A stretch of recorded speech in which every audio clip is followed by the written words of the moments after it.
From the KSL Broadcast House, this is Sunday Edition with Doug Wright. Good morning, everyone. Welcome to Sunday Edition. I'm Mike Headrick filling in for Doug Wright this week. In 2 days, Utah's legislative leaders will begin this year's 45-day legislative session where more than 1,000 bills could be introduced impacting Utah voters. Now, before they get to work, we want to ask Utah lawmakers what high-profile issues are at the top of their list for this year's session.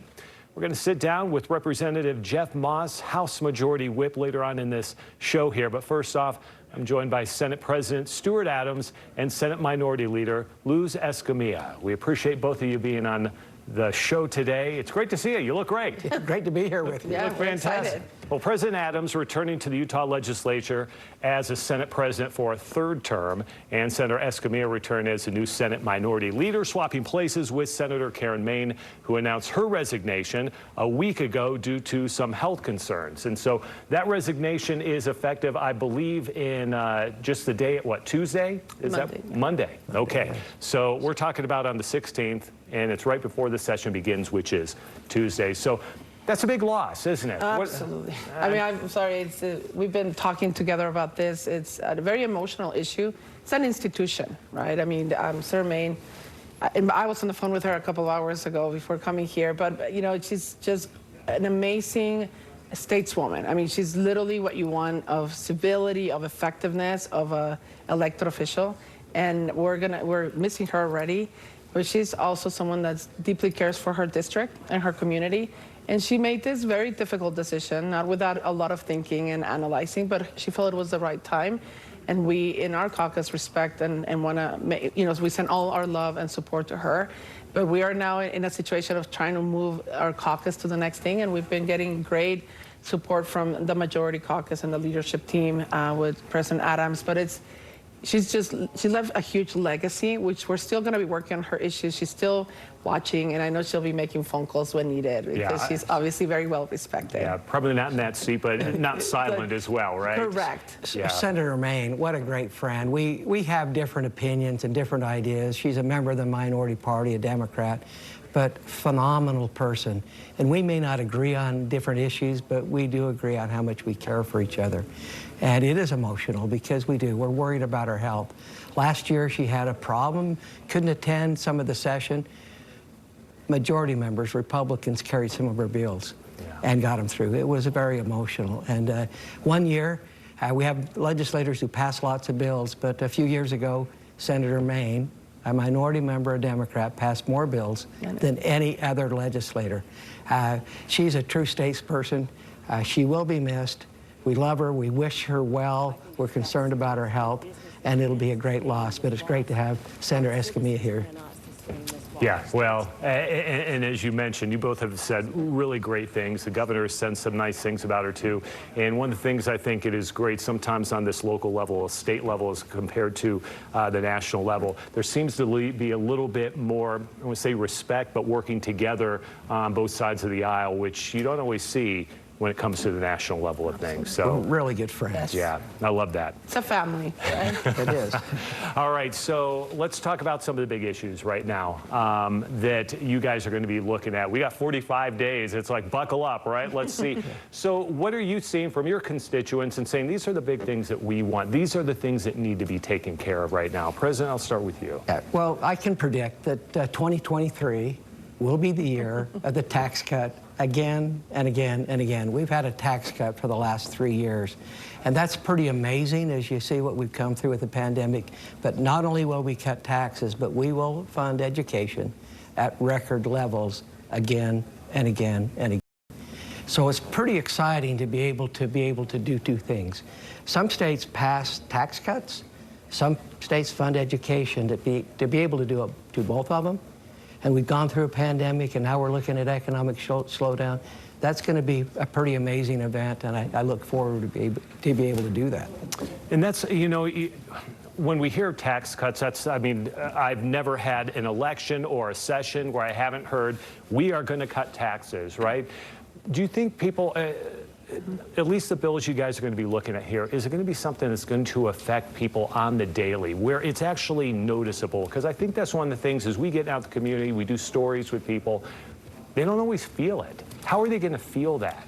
Well, you know, we're very optimistic and looking forward to working with the majority and hoping to see a tax cut on sales tax on food, right? It's something that Democrats feel very passionate, that I think will be an immediate remediation or help to especially our working poor families. So we want to see those type of tax cuts that are immediately helping someone making a decision between diapers and milk. Because bottom line, for many of our families that are working poor families, this is it. And that inflation is not helping. So we want to see our funds and those resources, that extra money that we have being put in infrastructure at that level with sales tax breaks or tax cuts on food, for example, and sales tax on food. So that's what we want to see, and we feel there's opportunities, and we're excited to see what we're talking about also with regards to some of our fixed income families. And even property taxes. I mean, there's a lot of conversations on property taxes as well. What do you think about tax cut on food? Well, everything's on the table. Yeah. I mean, we'll look at income tax, we'll look at property tax, we'll look at Social Security, we'll look at everything. We've done some pretty great things already. We've taken 100% of the income tax off of military retirement. If you make under $62,000 a year in Utah, you don't pay tax on your Social Security income. We've reduced income tax. We've done an earned income tax credit. We've done a lot. We're going to do more. And I know people may not totally understand or feel it, but we're doing it, and I think they will, and I think they appreciate the combination of both. I also think the citizens want us to be able to manage our affairs well and take care of the needs that are there. We've done some unbelievable things with funding, infrastructure, with trails, all the things we've done as a legislature. It's pretty exciting to live in Utah. Yeah. Let's talk about teachers for a moment. Anyone with families, kids, knows families with kids, whatever, it affects them, right? It's no secret that Utah teachers, some of the lowest paid in the entire country. We want to have the best teachers here, and that's going to take money. And so what are you guys seeing? What needs to be done? We've seen some perks here and there throughout the last couple of years, but what's it going to take? What changes do you hope to make as far as teachers are concerned? So we have done some, again, records funding for education over the last 2 or 3 years. But when we looked at the numbers, we found out that teacher salaries have not been keeping up. So our education funding's been going up, but the teacher salaries haven't been going up in a proportionate manner. So we'll probably do something this year that may only have been done one other time, is we're going to fund directly to teachers' salaries. We're going to fund an amount of money directly to teachers for their income. And that's a pretty monumental event. Again, I think only been done one other time. And we'll do that in addition to funding probably some significant record funding for the WPU. So it'll be a pretty big year for teachers and education. Yeah. What are your thoughts? We like that. We like the idea of funding directed at the teachers directly, so it can get to their bank accounts and it can help them and their families. We are, facing more shortage of teachers, so we want to address that. We're seeing also a lot of more policy related to getting many of our paraprofessionals ready to become teachers when it's possible, and if that's what they choose to, and also recognize the paraprofessionals and others that are part of that community in our education system. We want to see that being by its own and getting the importance that it needs to be and recognize the amazing work of teachers, but also some of the other services, robust services that are needed for our children to succeed. We want funding also to them, right? There's one that we're working, which is a clinic inside a high school. The very first that will be in the state of Utah, comprehensive care, working with the University of Utah Primary Children's Hospital. We want to see how that looks like so we can duplicate and bring more healthcare access to our kiddos so they can be more successful when it comes to their education. Very good. Okay, you don't have anywhere to go for the next few minutes, do you? Because we're going to take a quick break, and then we'll be right back. We got a few more questions for you. Thank you so much for being with us. We'll be right back.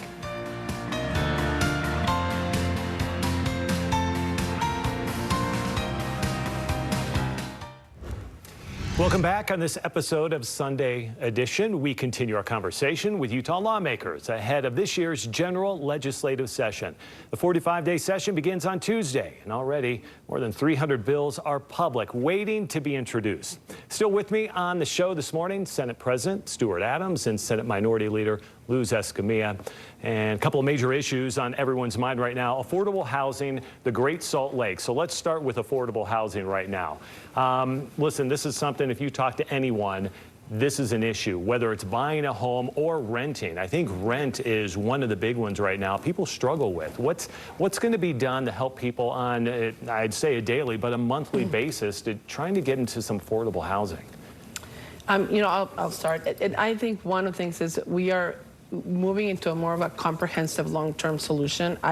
We've been in a reactionary mode, even addressing individuals experiencing homelessness, because it all ties into this. You know, we have many families one paycheck away from experiencing homelessness, one catastrophic medical issue, a divorce away from that just falling apart, and not being able to afford and having to commute long distances just to get to their workplace because they can't afford where they are working, where their kids go to school, is devastating. So we're investing in infrastructure. I mean, we have to be, I know there's a special request that's coming our way, which is part of the governor's budget I really like, which is let's increase more, you know, reducing those interest rates and making sure that we have better opportunities for the first-time home buyers, right? And that could be any of our older children that are barely trying to make it right now, and our kids are in college. What's going to happen to them in the next couple of years? So I think it's focusing on that long-term solution, and a lot of it is being driven by the market. I mean, the market drives this cost, but we need to look into affordable housing and making sure that communities, and these are local governments, play a big role in this. They have to do their part in being proactive in finding solutions as they're giving this, you know, land use authority and all the other processes that they're all within their jurisdiction, that they're making sure there's adequate access for affordable housing and even infrastructure of childcare and other pieces that are needed in those communities. Yeah. President, I love my kids, but I don't want to live in my basement when they're 40 years old. I agree. And, you know, one of the things, Utah has the best economy in the nation. We're the fastest growing state. We have a low unemployment rate. But that brings a problem because so much demand, there's a lot of demand for housing. And it's a supply and demand issue. So we need to make sure that there's plenty of supply. We need to help the approval processes, all those type of things to be able to increase the supply. But I'm worried. I'm really worried with you about a big issue. I think we may be losing our middle class. It seems like affordable housing, we're talking about apartments and rents. And somehow we need to get people out of their apartments into a home, into that first home, so they can start building equity, have that pride of ownership, and have the quality of life that comes with maybe a backyard for the kids to swing in. And I think we used to have state money financing. We used to be able to have help for that first home buyer. And I think we need to revisit that and actually bring special financing out for the first home buyer and actually maybe even help them with their down payment. But I think we can do more to get people out of apartments into housing and not just affordable housing with multifamily. I think we need to do both. There's no question about it because the rents right now are astronomical. Yeah. But we need all hands on deck. It's going to take everybody. It's going to take the best minds in the state. It's going to take a lot of help from municipalities to be able to increase the supply, developers, builders, and hopefully the market will help us out too. But it is a big problem. It's one of the challenges we have with having the best economy in the nation. Yeah, it is. Well, I'm excited to see what you do in the next 45 days with that. We just got a short time left here. I want to talk about the Great Salt Lake. That's been on the minds of a lot of people. We've heard scientists as their take on what's happening to this. The good news is, over the course of the last couple of months, it's risen by a foot, but we have a long ways to go. What kind of things are going to be addressed? And I'll start with you, President, on this during this session. First, thanks for the prayers. We've got 200% of normal up in the mountains, but that isn't good enough. We're the second dry state in the nation. We need to continue to develop water. We've got innovative ideas, like a subsurface drip system that actually doesn't allow any evaporation, that people can actually add fertilizer to. Twice the yield on crops with half the water. New innovative ways to conserve. We're after those. We're gonna explore those. And then we need to find new development. So conserve and develop. There's water around the country. This is not a Utah problem. It's a regional problem. We need to work with our neighbors, Arizona, Idaho, Nevada, and we need to find new water sources. And I think we can do it. I'm cautiously optimistic that we can be able to solve these water problems, but it's going to take, again, working with other states and be able to come up with those new innovative ideas. Yeah. Senator, what would you have to say? So we first have great research on what we need to do about the Great Salt Lake, but our higher education institutions. So it's the beauty of having amazing research institutions in our state. And there's a lot of good practices and best practices out there that we can just need to implement. It's just going to cost money. So the good thing is we are in a good position to invest in true in a true investment to save the Great Salt Lake.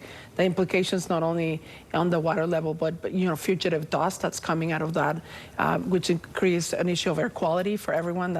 My district is where that is impacting, but it impacts the entire region truly, and our Wasatch Front. So I'm excited to see now that we have the data, that we have all that information. Let's go implement. But water as a whole and how we view and use water is critical. And it's been a change that's going to take all Utahns. This is not a Republican or Democrat issue. And I think we're coming together. We are also, I need to be very cognitive of helping our agriculture community and industry, because they need water to be successful. But we're there, and I think we're moving in the right direction. And you're right, it affects all of us, right? We all need water. Absolutely. So thank you so much. Senator, President, thank you so much for taking the time today. Great. And best of luck to you in the next couple of months. A couple of days away. Yeah. All right. Stick around. We'll be right back.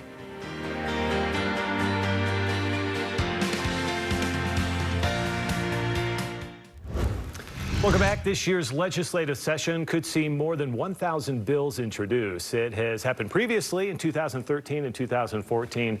A little more than 800 were introduced just last year. And with more than 300 already made public before this year's session begins, where do lawmakers even begin? Utah House of Representatives Majority Whip Jeff Moss is returning to the state legislature this year in that position to serve for another couple of years. He joins me now on the show to talk about the key issues facing Utah lawmakers this year and some of the top priority issues. So welcome. Great to have you on today. Thank you for having me. So what's at the top of the list? What are you guys looking at right now? Yeah, there's quite a few, as you can imagine. We've got a lot of exciting things going on in our state, being one of the fastest growing states in the country. Yeah. That brings challenges with it. Obviously looking at the drought and the issues we're facing there, transportation, education, those are all really big priorities for us. Our body actually spends a lot of time even before the session. People probably don't fully appreciate this, but we are only up there for 45 days. But during the interim, we actually spent a lot of time looking at a number of different issues and starting to gather what is going to come up in the session.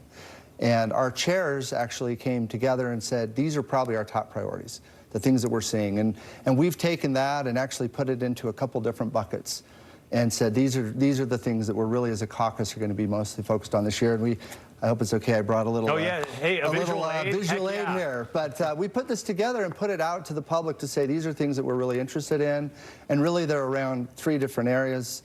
The first being stewardship, looking at some of the areas like water, which is such a significant issue, land, energy. There's a number of things around those. Looking at affordability for our residents, that's a huge issue right now, as we all know. Well, the housing market right now, I mean, there's so many people that it's so hard to get in there and even purchase, even renting. We got issues with renting as well. So how do you, I know we have these blanket statements, and you have to, right? These are the things we want to do: transportation, living expenses, the drought, all those things. How do you hyper-focus on some of those things? What's the most important, when we're talking about housing, what's the most important thing to address right away? Yeah, and I appreciate that question, because we do get into generalities a lot, but we also have a number of folks that are experts that spend a lot of time. We have colleagues that becomes their primary focus, and we have an affordable housing committee that several members of our body serve on, and they are doing that very deep dive and looking at not just saying, what makes us feel good about we're doing something, throw some money at it, but what's actually going to solve the problem? And so we spent a lot of time this last year looking at the whole process, the life cycle of housing. We keep hearing there's not enough supply. Well, what are the things that are preventing supply? Some of that's on the regulatory side, some of that's on the capital side. There's other areas that, we could bring in, other free market solutions. So we're drilling down and saying what's actually going to make a difference, so that when we put those taxpayer dollars to work, we know it's going to definitely benefit the citizens of this state. Yes, because I think that's one thing people think. They're like, gosh, is anything even making a difference? Like, I hear this, that sounds great, but what is the one thing that's going to, what's going to change my life day to day that's going to be a benefit? And that's really what people are looking for, right? Yep. And as legislators, we take that job very seriously, right? We know that these are, dollars that people have sacrificed and worked hard for, that they've given to us to help support and solve problems for them. And so when we look at those, we really do care deeply about what is the ROI, how are we moving the needle, tracking that. And we've been able to do some good things over the years. We've spent quite a bit of money, around hundreds of millions of dollars over the last 5 years around affordable housing.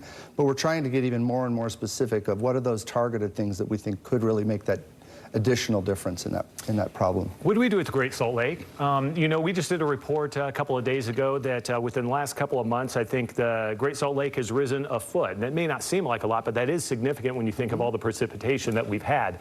So what do we do moving forward? Because you don't want to think, oh, okay, we gained a foot, we're going to be good now. We don't have to worry about it. No, there's still an issue with the Great Salt Lake. What's being done and what's on the table for this session that you're thinking, okay, these are the things we need to address and make some decisions on? Yeah.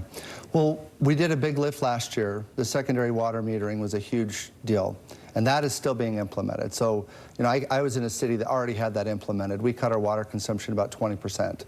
If we can roll that out statewide, we're going to see a lot of benefit. Optimization, 70% of the water usage is our farmers. And implementing that water optimization last year actually provided, it was $1 in, provided $4 out in terms of return. So we're looking at those things have already been implemented. This year we want to go even bigger. And there's kind of an all of the above, let's get creative, but there's a number of folks who've really been drilling down, and I will give the speaker a lot of credit on this, spent a ton of time convening folks, getting experts in the room, putting everything on the table. I mean, there were some that people heard in the news and thought, well, that's crazy, but at least we're saying we're willing to look at any options and then really hone in on those that we think can really move the needle. I would say optimization, continuing to look at farming, that's a big area that we're going to be looking at. And looking at new technology, other ways to do water conservation.